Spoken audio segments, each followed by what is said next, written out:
દવા છે તેની પણ માહિતી આપજો। જી જરૂરથી, ગુડ મોર્નિંગ। અત્યારે જોવા જઈએ તો ફાર્માના સ્ટોક આજે મેજરલી ફોકસમાં રહી શકે છે।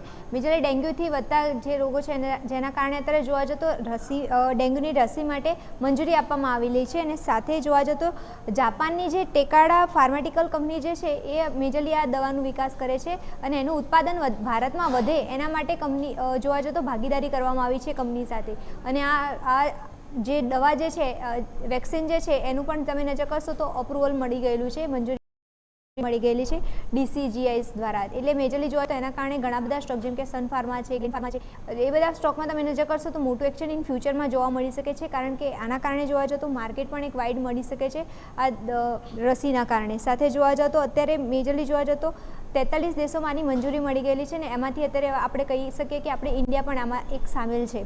એમાં અત્યારે ભારત વિશ્વભરમાં અત્યાર સુધી તમે નજર કરશો 3.2 કરોડથી વધારે ડોઝનું વિતરણ અત્યાર સુધી કરવામાં આવેલું છે જાપાનની કંપની દ્વારા।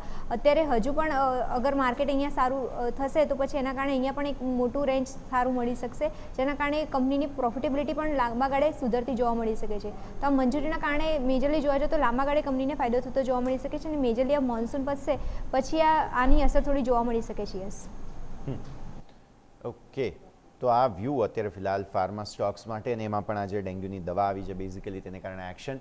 આભાર મિરલ આપનો અમારા સાથે જોડવા માટેના ડિટેલ્સ માટે। તો